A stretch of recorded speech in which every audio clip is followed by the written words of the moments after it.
the amount of work done to raise a mass m from the surface of the earth to the height equal to the radius of the earth r कितना होगा। मतलब क्या है question का कि ये अर्थ है, ठीक है, इस अर्थ में एक स्मॉल मास m है, ओके, और ये रेडियस का रेडियस कितना है अर्थ का r है, ठीक है, और ये मास m जो है ये कितनी डिस्टेंस हाइट तक ऊपर जा रहा है, r हाइट तक ऊपर जा रहा है, ठीक है। तो हमको क्या कर रहा है कि the amount of work done to raise the mass m, तो मतलब है कि हमें यहाँ बताना है कि यहाँ से यहाँ तक जो ऑब्जेक्ट m गया इसका वर्क डन कितना होगा, ये हमें निकालना है, ठीक है। तो चलिए हम इसको कैसे निकालते हैं, let start. Okay, the concept of this question ये है कि जो वर्क डन होता है ना वो नेगेटिव पोटेंशियल एनर्जी होता है। नेगेटिव पोटेंशियल एनर्जी बिकॉज क्योंकि जो मास सपोज यहाँ मास है m है, ओके, ये मास m है ना, ये मास जब इस सरफेस तक जाता है तो अगेंस्ट द ग्रेविटेशनल फोर्स काम करता है, तो इसलिए क्या है इसका जो पोटेंशियल एनर्जी होगा दिस विल बी नेगेटिव, ठीक है, इसका पोटेंशियल एनर्जी क्या होगा, नेगेटिव होगा। सिमिलरली ये मास जो है जब मास मास इस हाइट तक पहुंचता है तो नेचुरली इसका वर्क डन कहाँ से लिया जाता है, from the centre of the earth to this height, है ना। तो यहाँ से यहाँ तक जब ऑब्जेक्ट जाता है तो अगेंस्ट द ग्रेविटेशनल फोर्स काम करता है, तो यहाँ पर भी पोटेंशियल एनर्जी क्या होगा इसका, नेगेटिव होगा, ठीक है, यहाँ पर भी नेगेटिव होगा। ओके, दूसरा जो क्वेश्चन ध्यान दीजिए, यहाँ पर इस क्वेश्चन में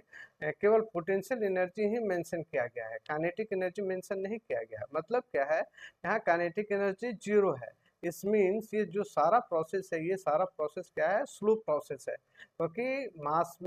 मास में कोई वेलोसिटी ना जनरेट हो ज़्यादा, है ना। तो let start how to solve this question, ठीक है। तो पहले हम निकालते हैं कि potential energy at the surface, ठीक है, potential energy at the surface equal to कितना होगा, negative work done by the mass m, है ना, mass m from centre of the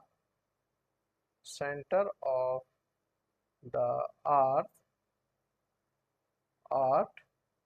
two the surface, है ना। तो कितना मतलब लगेगा, this potential energy, the potential energy this will be equal to कितना, minus G capital M small m upon r, है ना। अब potential energy at the of the object at height r, तो potential energy at height r this will be equal to कितना हो जाएगा, negative work done by the mass m, है ना, from centre of the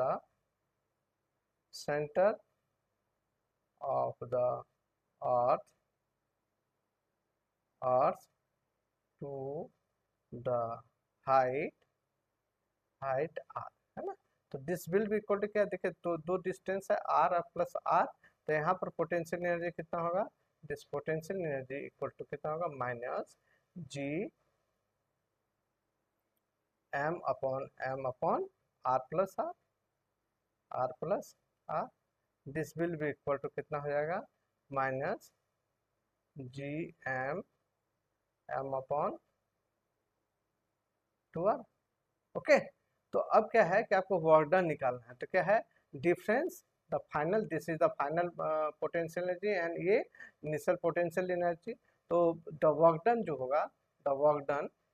between this work done कितना हो जाएगा, this work done equal to कितना हो जाएगा, work done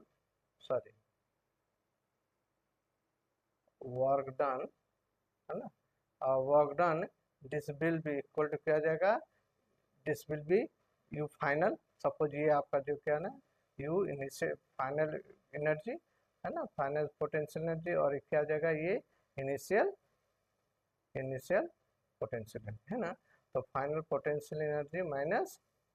initial potential energy, this will be equal to कितना, अगर आप सॉल्व करेंगे तो कितना हो जाएगा, minus G capital M upon 2r, है ना, this will be minus minus this will be G M upon R. तो इसको अगर आप सॉल्व करेंगे देन कितना बन जाएगा, this will be G capital M small M upon 2, okay, so this is the answer of the question.